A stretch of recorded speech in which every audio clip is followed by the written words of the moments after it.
여러분의 구독과 좋아요는 저에게 큰 힘이 됩니다. 6층 복도에 어느 인형이 떨어져 있었다. 그 인형 뒤에는 쪽지가 있었는데 이걸 발견했다면 살아있는 거죠. 그렇다면 6층 복도 끝에 있는 방으로 오세요. 라는 글이 쓰여 있었다. 나는 한 줌의 희망을 가지고 6층 복도 끝에 있는 방으로 향해 본다.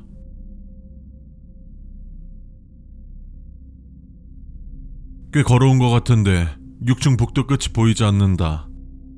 아니, 정확히는 끝이 있을까라는 생각이 들 정도로 내 눈앞은 시커먼 어둠 그 자체다.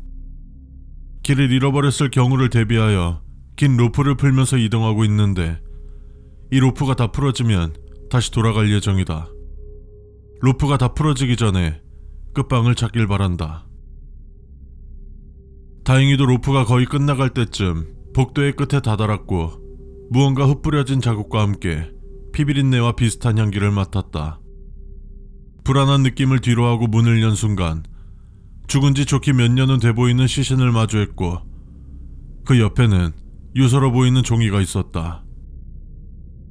이 글은 나 무언가에 물려 변이가 끝나기 전 남기는 마지막 글이다.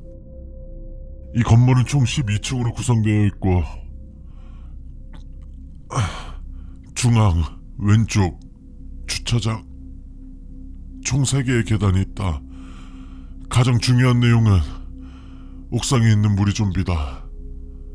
나는 좀비 무리를 옥상에 가두고 감염되어 이 글이 나의 마지막 유언이 될 것이다. 다행히도 인형에 붙어있던 쪽지의 글씨체와 완전히 다른 것을 보면 동일 인물은 아닌 것 같다. 그럼 그 쪽지를 남긴 사람은 어디로 간 거지? 7층은 무거운 무언가로 문이 가로막혀 있는 듯 열리지 않아 들어갈 수 없었고 8층은 이유는 알 수 없지만 환하게 조명이 들어와 있었는데 지금 상황에 맞지 않는 느긋하고 여유로운 팝송이 흘러나오고 있다. 불빛과 노래 때문에 긴장이 풀려 잠시 숨을 돌리며 이곳에서 지금까지 구한 물품을 정리해보려고 한다. 단백질 쉐이크, 무기로 쓸만한 쇠막대기, 갈아 신을 양말 몇 켤레와 신발. 이 정도로 만족하고 돌아가도 되지만 인간의 욕심 때문인지 계속해서 무언가를 더 얻을 수 있을 것 같다는 생각이 든다. 충분한 휴식을 취하고 8층을 돌아보던 도중 이상하리만큼 과도하게 자물쇠가 채워져 있는 방을 발견했다. 생존에 도움이 될 만한 물품이 있을 수도 있겠지만 굳이 위험한 모험은 하지 않으려고 한다. 문에 묻어있는 상당한 핏자국을 보아 무언가를 봉인하고자 했던 것 같다. 9층 복도 문 앞에는 배달을 전문으로 하는 공용 주방에 간판이 걸려있다. 이상하다. 공용 주방이 있으려면 1층에 있어야 할 텐데 9층에 있다니. 갑자기 참을 수 없을 만큼 심한 공복감이 느껴졌고 뭐라도 먹을 수 있을까 하는 급한 마음에 문을 벌컥 열어버렸다. 아니나 다를까 드론 개체를 만나 알고 있는 대로 머리를 부순 후 안을 들여다볼 수 있었다. 공용 주방에는 고기가 썩어서 구더기가 창궐하였고 나는 주체할 수 없는 허기에 구더기를 입에 쑤셔 넣었다. 지금 생각해보면 먹을 것을 가지고 있는데 어째서 역겨운 구더기를 먹었는지 이해할 수 없다. 잠시 후 허기가 가시고 나니 주변에 널브러진 통조림과 인스턴트 식품을 소량 발견할 수 있었고 그 옆에는 짧은 메모가 적힌 쪽지를 발견할 수 있었다. 이 글을 읽는 생존자는 12층으로 와서 나의 연구를 도와줘. 아까 6층에서 발견했던 메모에는 12층에 좀비 떼를 가둬뒀다고 했는데 위층으로 올라가려고 하는데 어디선가 믹서기 같은 게 돌아가는 소리가 들린다. 소리의 근원지를 찾았고 살짝 들여다보다가 문을 열어버리고 말았다.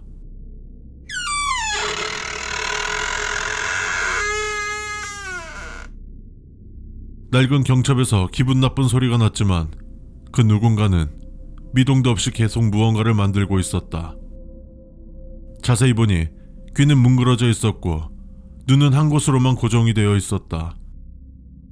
살금살금 다가가 테이블을 자세히 보았다.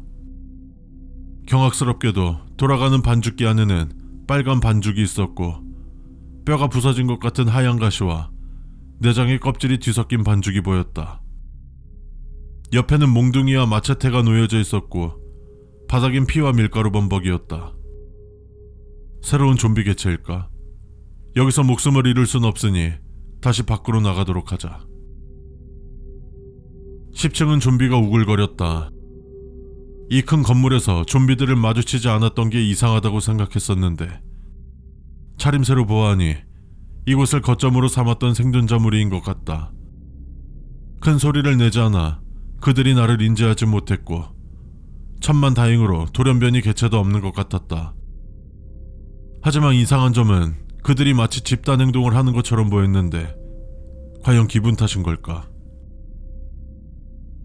11층에는 놀랍게도 잠긴 문이 하나 빼곤 모두 열려 있었으며 운이 좋게도 캔 음식을 다량 확보할 수 있었다. 한 가지 거슬리는 건 하나도 라벨이 없어 어떤 음식이 들어있는지는 모른다.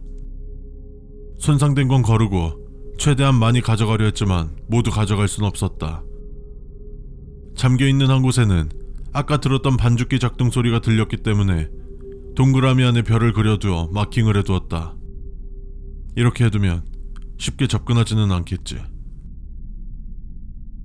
12층 꼭대기까지는 마지막 한 층만을 남겨두고 있다. 호기심이 이끌려왔지만 긴장과 공포감을 주체할 수 없었다. 내 선택이 과연 맞는 걸까?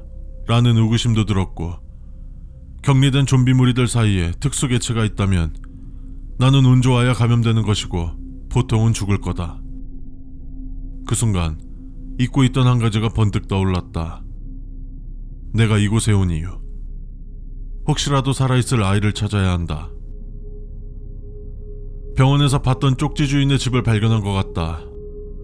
문을 열고 들어가니 안방에서 떨고 있는 여자아이를 발견했다. 상태를 보아 감염 초기 증상을 보이고 있다. 어떻게 해야 할지에 대한 내적 갈등이 왔지만 지푸라기라도 잡는 심정으로 약과 물을 주었다. 그러자 놀라운 반응이 일어났는데 아이의 상태가 나아지는 것이 아닌가. 이 약이 혹시 백신일까? 아니면 단순히 아이가 바이러스의 내성이 있는 걸까? 내성이 있다기엔 분명 감염 초기 증상을 보였는데 아이에게 아버지의 쪽지를 보고 왔다고 말해주니 그저 눈물만 흘리고 있다. 그리고 그 인형의 쪽지 또한 본인이 적어둔 것이라고 했고 돌아올 아버지를 위해 적어두었지만 혹시 모를 약탈자의 위협 때문에 부녀지간의 암호를 사용해 남겨둔 것이라고 했다. 이 아이와 앞으로의 여정을 함께 하려고 한다. 지금은 하늘에 있는 내 딸아이와 나이도 비슷해 보이며 서로의 아픔을 그 누구보다 잘 이해하고 있고 그 부분을 채워줄 수 있을 것이다. 지금 내가 집중해야 하는 것은 이 아이를 데리고 이 건물을 무사히 빠져나가는 것. 이것을 보고 있는 사람이 있다면 우리가 이곳을 무사히 빠져나갈 수 있도록 잠깐의 기도를 부탁한다.